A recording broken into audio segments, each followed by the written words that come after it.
right? So after we set the machine to do the basic zeroing in the beginning of operation when you're just starting your day, I want to show you how you measure a tool and then how you set Z.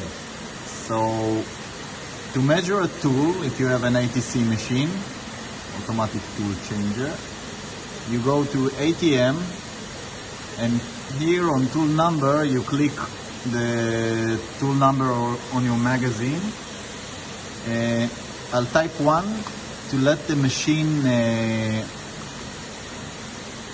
measure tool number 1. So after you type something here, okay, you must click enter, otherwise it won't give it as an input. The next thing you do is pretty basic, is you press start, but just a second before I do that, here don't touch anything.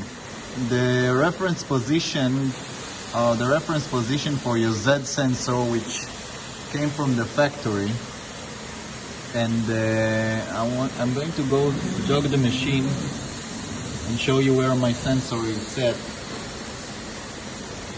So this is the location of the sensor, which is it's something you can move, but you'll need to change the settings.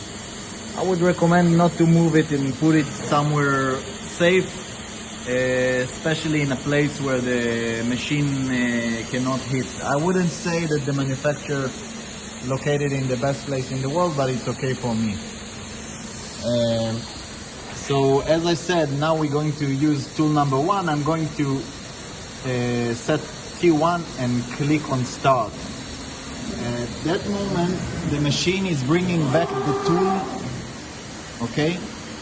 And normally when it's doing that, I'm cursing the machine. It's like, it's something I do, but I won't do it because it's going to be on YouTube. And now it's going to measure tool number 1. It's going to take it slowly, you can get closer. Come closer, you will see it's actually really touching the probe 3 times, and it creates an average of the distance to register it. Okay, that's basically the operation. Now we're going to see where exactly it's set.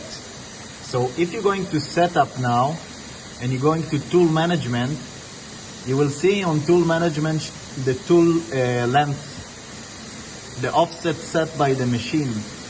Because the tools are coming at different lengths, after you set your workpiece, it will need to compensate for different lengths, not to hit the bed and to be on the right position. So that's actually where the lengths are stored. So if you have a tool and you want to see first thing before you measure what was the measurement, you can take a picture here and come back later and check. So as I said, it was under setup and tool management. Okay? That's how you measure a tool.